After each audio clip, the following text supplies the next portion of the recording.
राधे दोस्तों, जय श्री कृष्णा। कैसे हो आप सब। तो आज हम आपको बताएंगे इस वीडियो में कि देव उठनी एकादशी कब मनाई जाती है और इस दिन क्या क्या करना चाहिए, तुलसी विवाह कब करना चाहिए, पारण कब करें।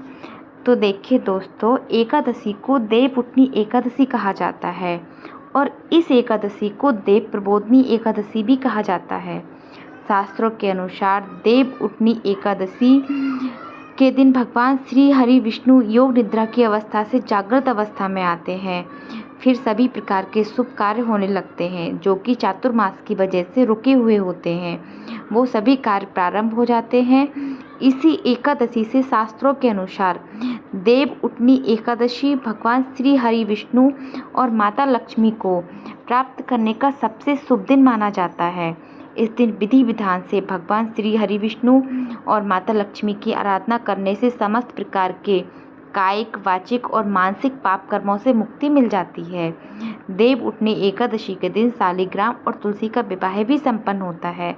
ऐसा कहा जाता है कि तुलसी विवाह संपन्न करने से सभी प्रकार की परेशानियां जीवन की समाप्त हो जाती हैं। सुख, समृद्धि, संतान, सौभाग्य, हर प्रकार की कामना शालिग्राम और तुलसी का विवाह संपन्न करने से पूर्ण हो जाता है।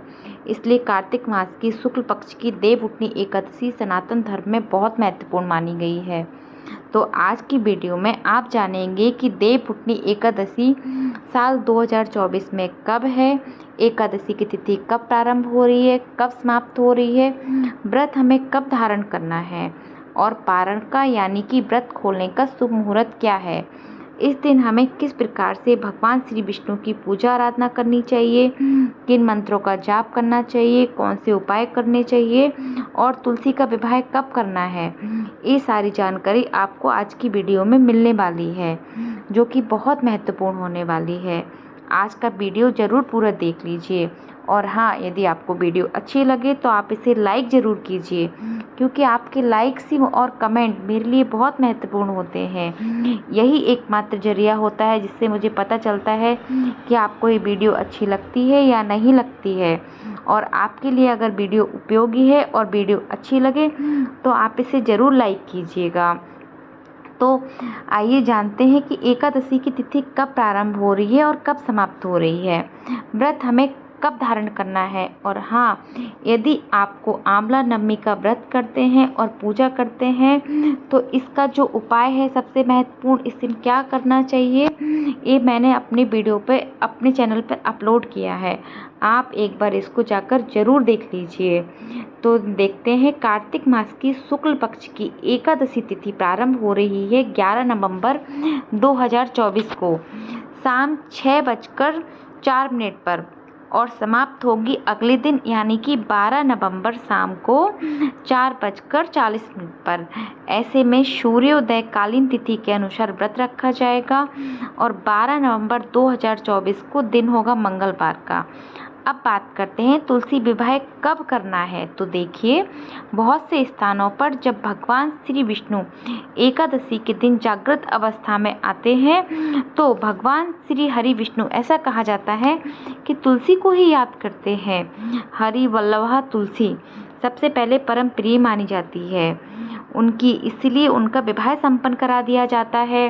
और हाँ, यदि आप भगवान विष्णु और तुलसी के विवाह संपन्न की कहानी जानना चाहते हैं तो वो भी मैंने अपने चैनल पर अपलोड किया है। एक बार आप अवश्य देखिए कि इनका विवाह क्यों किया जाता है, तुलसी के साथ क्यों किया गया था, इसके पीछे की कहानी क्या है। तो शालिग्राम स्वरूप का और तुलसी का देव उठनी एकादशी के दिन ही, लेकिन बहुत से स्थानों पर द्वादशी के दिन यह विवाह संपन्न कराते हैं। ऐसे में जो भक्त एकादशी को विवाह संपन्न करवाते हैं वह 12 नवंबर 2024 को तुलसी विवाह करेंगे। और हाँ, जिनके यहाँ द्वादशी के दिन यह विवाह संपन्न करवाया जाता है वो 13 नवंबर को तुलसी विवाह करेंगे। तो ठीक है, इसमें किसी भी प्रकार का कोई संशय नहीं है। मतलब देखिए, शास्त्रों में कहा गया है कि अगर आप तुलसी विवाह एकादशी को नहीं संपन्न करवा पाते हैं तो द्वादशी को भी करवा सकते हैं, या फिर द्वादशी से लेकर पूर्णिमा तक किसी भी दिन कर सकते हैं। जैसा कि आप मान लीजिए कि यदि आपके घर में कोई समस्या आ गई है या आपको पूजा नहीं करनी है, तो फिर एकादशी के बाद आप अपने घर में आते हैं, तो ऐसे में पूर्णिमा तक, कार्तिक पूर्णिमा तक और कार्तिक पूर्णिमा तक भी तुलसी विवाह आप संपन्न कर सकते हैं। ठीक है, तो मतलब एकादशी से मतलब देव उठनी एकादशी से लेकर पूर्णिमा तिथि तक किसी भी दिन तुलसी का विवाह आप कर सकते हैं। आप अपनी सुविधा के अनुसार कर लीजिए, आप अपने हिसाब से इसे देख सकते हैं। वैसे तो सबसे श्रेष्ठ होता है एकादशी के दिन तुलसी विवाह करना, क्योंकि ऐसा कहा जाता है कि जब भगवान श्री हरि विष्णु जागृत अवस्था में आते हैं तो सबसे पहले हरि वल्लभा तुलसी की ही पुकार सुनते हैं। तुलसी और शालिग्राम के विवाह के बाद जो मांगलिक कार्य होते हैं वह प्रारंभ हो जाते हैं। अब बात करें पारण के शुभ मुहूर्त के बारे में, तो देखिए एकादशी व्रत का पारण हमेशा द्वादशी तिथि में ही किया जाता है, और द्वादशी तिथि प्रारंभ हो रही है 12 नवंबर शाम को 4:05 पर और समाप्त होगी 13 नवंबर को दोपहर में 1:10 पर। ऐसे में पारण का शुभ मुहूर्त आपको प्राप्त हो रहा है 13 नवंबर को सुबह को 6:42 से लेकर सुबह 8:51 के बीच में। अगर आप पारण करते हैं तो इसे बहुत शुभ माना जाएगा और अच्छा हरिवासर की समाप्ति हो जाएगी। 12 नवंबर को रात्रि में आप सूर्योदय के बाद अपने व्रत को खो सकते हैं, पारण कर सकते हैं।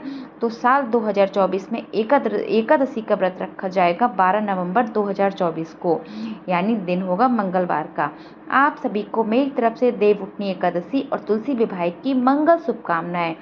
तो तुलसी विवाह किस प्रकार होना है और देव उठनी एकादशी के दिन तुलसी और शालिग्राम की पूजा किस प्रकार करेंगे, सारी जानकारी मैंने अपने चैनल में एक वीडियो में डाल रखी है। अगर आपका फिर भी कोई प्रश्न है तो आप मुझे कमेंट बॉक्स में ज़रूर लिख सकते हैं, मैं आपके सभी प्रश्नों का उत्तर दूंगी। बहुत बहुत धन्यवाद। आप मेरे चैनल को सब्सक्राइब करें, लाइक करें और शेयर करें। जय श्री कृष्णा।